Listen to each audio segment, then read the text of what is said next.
Kaiju number 8 एक ऐसा anime जो कि हाल ही में रिलीज हुआ और रिलीज होने के बाद इसने तहलका मचा दिया है। कुछ लोग कह रहे हैं कि ये एओटी टाइप है, कुछ लोग कह रहे हैं कि ये पैरासाइट के टाइप जैसा है और कुछ लोग तो कुछ और ही कह रहे हैं। कुछ लोग की बात कुछ और दिन करेंगे और अभी बात करते हैं काइजू नंबर 8 के बारे में। बेसिकली ये एनिमे बहुत ही ज्यादा हाइप पे है और ये एनिमे सच में अच्छा है क्योंकि इसमें रहते हैं कुछ मॉन्स्टर्स जिसको कि हम काइजू बोलते हैं और तो उसके साथ रहते हैं एक डिफेंस फोर्स। तो ये डिफेंस फोर्स क्या करते हैं, इन काइजूस को मारते हैं ताकि इनके दुनिया में शांति बनाए रह सके। अगर मैं बात करूँ काइजू एक्चुअली होता क्या है, तो मैं इतना तो कह सकता हूँ कि सिंपल भाषा में इसको गॉडजिला बोल सकते हो या फिर कुछ बड़े मॉन्स्टर्स जो कि अटैक करते हैं कहीं पर भी। इस एनिमे का कोई रिव्यू तो नहीं देने वाला, लेकिन मैं शॉर्ट में कह दूं ये एनिमे एक्शन के साथ साथ कॉमेडी सीन्स भी एकदम बराबरी से चलाता है और इसको देखने में आपको काफी मजा आएगा क्योंकि इसका जो एक्शन और कॉमेडी का बैलेंस है वो एकदम परफेक्ट है कोई भी एनिमे को सक्सेसफुल बनाने के लिए। स्वागत है आपका एक बिल्कुल वीडियो में। आज की वीडियो में हम बात करने वाले हैं टाइप्स ऑफ काइजूस के बारे में। काइजू नंबर 8 जो एनिमे सीरीज है उसमें भर के बहुत सारे अलग अलग टाइप के काइजूस प्रेजेंट है। कुछ तो हमें इन 3 एपिसोड्स में दिखाए गए हैं और कुछ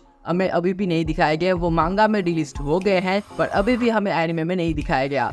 इस वर्ल्ड में टोटल 3 टाइप के काइजूस रहते हैं और ये 3 टाइप के काइजू हम डिफरेंशिएट करेंगे उसके साइज और उसके पावर्स के ऊपर। एक इंपॉर्टेंट फैक्ट मैं जोड़ना चाहूंगा कि इन काइजूस के अंदर एक स्पेशल ऑर्गन रहता है जिसको हम कहते हैं यूनी ऑर्गन्स, जिसकी मदद से इन काइजूस को यूनिक पावर्स मिलते हैं। सबसे पहला टाइप आता है होंजू।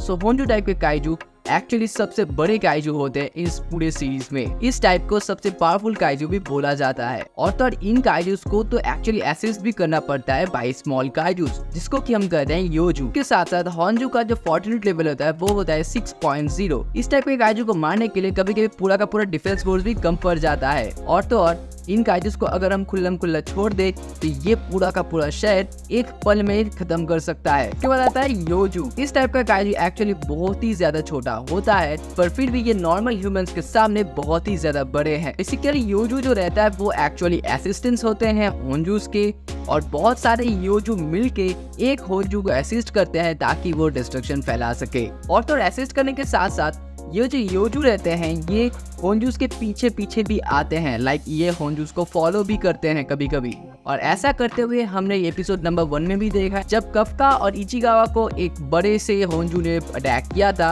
और उसके ठीक बाद वहाँ पे एक योजू भी आ जाता है। और तो एक स्पेशल बात यह है ये जो योजू काइजूस होते हैं ये एक पैरासाइट के रूप में भी आ सकते हैं और अपने आप को एक बड़े से होंजू में भी ट्रांसफॉर्म कर सकते हैं। और एक सबसे इम्पोर्टेंट फन फैक्ट ये है कि ये योजूस रहते हैं इसको कभी कभी होंजूस भी क्रिएट करके भेजते हैं। And the last one dull kaiju. Dull kaiju का एक्चुअल मतलब होता है बिगेस्ट काइजू या फिर कहे तो बिग काइजू। पर ऐसा नहीं है कि हर एक डल काइजू बहुत ही बड़ा हो और बहुत ही खतरनाक हो। इस टाइप के काइजू को डल काइजू इसलिए कहा जाता है जिसके जो फॉर्टिट्यूड लेवल है वो 8.0 से भी ज्यादा है और तो ये इतने ज्यादा पावरफुल होते हैं कि बाकी दूसरे काइजूस को तो कुचल के रख सकता है। और इसका प्राइम एग्जाम्पल है कफ्का हिमसेल्फ, क्योंकि जब कफ्का हॉस्पिटल के बिस्तर पे लेटा हुआ था तब एक योजू मतलब एक पैरासाइट टाइप काइजू आता है और उसके मुंह में घुस जाता है और उसके बाद से ही कफ्का बन जाता है एक डल काइजू और जिसको कि एक्चुअली सीरीज में हम काइजू नंबर 8 से जाने जाते हैं। और बात करें कफ्का के पावर्स के ऊपर तो कफ्का के पास फॉर्टिट्यूड लेवल 9.8 है। तो यही 3 अलग अलग टाइप के काइजूस बिलोंग करते हैं इस सीरीज में।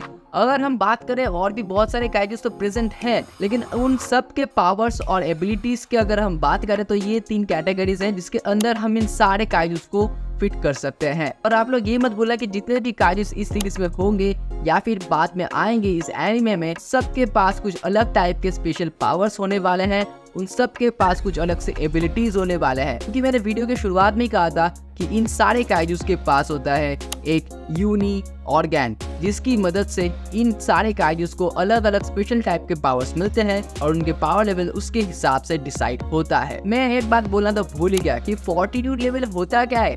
फॉर्टिट्यूड लेवल एक्चुअली एक ऐसा चीज है जो कि मेजर करता है एक काइजू के पास कितना ज्यादा पावर है और उसके साथ साथ उसका साइज कितना है और वो कितना ज्यादा डिस्ट्रक्शन क्रिएट कर सकता है। तो आज की वीडियो बस इतना ही। अगर आपको ये वीडियो देख के अच्छा लगा तो लाइक कर देना।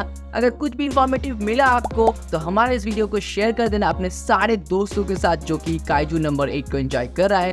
और प्लीज इस वीडियो में अपना ओपिनियन भी देना कि आपको काइजू नंबर 8 देखने के बाद कैसा लग रहा है। एंड लास्ट में हमारे चैनल को सब्सक्राइब करके जाना है, क्योंकि आगे चल के और भी बहुत सारे अलग अलग टॉपिक के वीडियोस आने वाले हैं। So stay tuned. मिलते हैं दूसरे वीडियो में, तब तक लाइन में देखते रहिए और चिल करते रहिए। सो टाटा, सी यू लेटर।